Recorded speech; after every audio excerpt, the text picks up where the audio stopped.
हिमालय की गोद में बसे उत्तराखंड को कुदरत ने खूबसूरती से नवाजा है। कल कल बहती नदियां, ऊंचे ऊंचे पहाड़ और ठंडी ठंडी हवाएं मानो लोगों को पहाड़ की ओर खींचती हैं। लेकिन उत्तराखंड की भौगोलिक परिस्थिति ही कुछ ऐसी है कि यहाँ आपदा का खतरा हमेशा बना रहता है, जिसकी वजह से यहाँ रहने वाले लोगों को परेशानियों का सामना भी करना पड़ता है।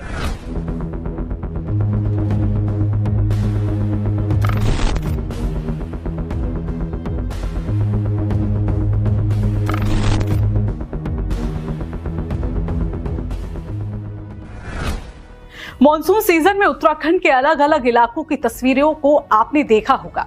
भूस्खलन की वजह से पहाड़ दरकने लगते हैं, कहीं तो सड़क ही टूटकर मलबे में समा जाती है।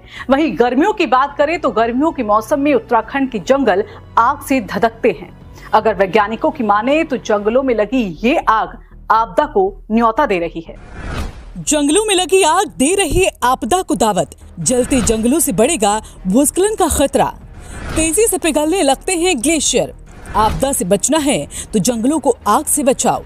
उत्तराखंड के जंगलों में पिछले कुछ महीनों से आग का तांडव देखने को मिल रहा है। अभी भी ये आग पूरी तरह से ठंडी नहीं पड़ी है। कई जगहों पर अभी भी जंगल जल रहे हैं और ये जलते जंगल अपने साथ लेकर आ रहे हैं नई मुसीबत, जिससे वैज्ञानिकों के माथे पर शिकन की लकीरें पड़ना लाजमी है। दरअसल जंगलों में लगी आग आपदा को न्योता दे रही है। वनाग्नि का पर्यावरण संतुलन पर तो असर पड़ता ही है, साथ ही ग्लेशियर भी इस आग की वजह से तेजी से पिघलने लगते हैं। वहीं मिट्टी की धारण क्षमता भी कम हो जाती है, जिसकी वजह से जमीन खिसकने लगती है और भूस्खलन का खतरा बढ़ जाता है। उत्तराखंड में भूस्खलन कोई नई बात नहीं है। दरकते पहाड़ों की तस्वीरें आपने भी खूब देखी होंगी। भूस्खलन की वजह से जान माल का भी बड़ा नुकसान उत्तराखंड को उठाना पड़ता है। जंगलों में लगी आग की वजह से भूस्खलन होने की संभावनाएं बढ़ जाती हैं और जब भूस्खलन होता है तो आपदा किसी भी रूप में हमारे सामने आ जाती है। जब भूस्खलन होता है तो ग्लेशियर तेजी से पिघलने की वजह से जो ग्लेशियर लेक बनती है उसके आउटबर्स्ट फ्लड होने की संभावनाएं भी बढ़ जाती हैं।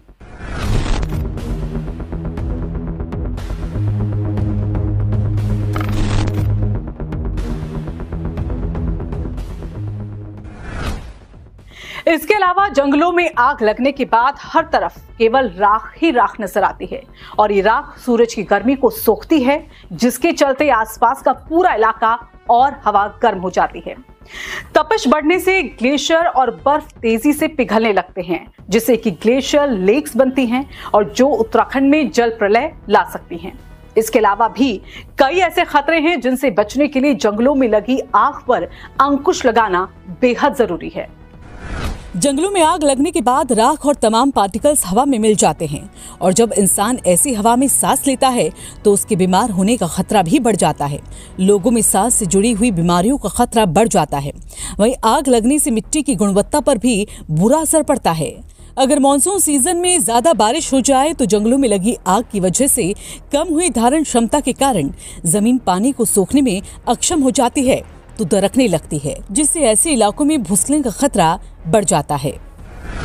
अगर आंकड़ों पर नजर डालें तो 1 नवंबर 2023 से 20 मई तक जंगलों में आग लगने के 1121 मामले अब तक सामने आ चुके हैं और ये संख्या जो है वो और ज्यादा आगे बढ़ती भी जा रही है। वहीं जिसकी वजह से 1520.09 हेक्टेयर जमीन भी प्रभावित हो चुकी है और इन वन अग्नि की घटनाओं में कई लोगों ने अपनी जान भी गंवाई है। जरूरत वक्त रहते जंगलों में लगी आग पर अंकुश लगाने की है। हर साल जंगलों में लगने वाली ये आग कब बड़ी मुसीबत लेकर आ जाए और हम इसे आपदा मानकर बेबसी जता दें, ऐसा होने से पहले आपदा को पैदा करने वाले कारकों से निपटना जरूरी है। उम्मीद करेंगे कि सरकार की तैयारियां अगली बार बेहतर नजर आएंगी ताकि उत्तराखंड के जंगल आग की भेंट न चढ़े और आने वाले समय में आपदा का खतरा न रहे। आपको ये वीडियो कैसा लगा हमें कमेंट करके जरूर बताइएगा और चैनल को आपने अगर अब तक सब्सक्राइब नहीं किया है तो फौरन ही करें ताकि हमारी हर एक वीडियो आप तक बेहद आसानी से पहुंच पाए।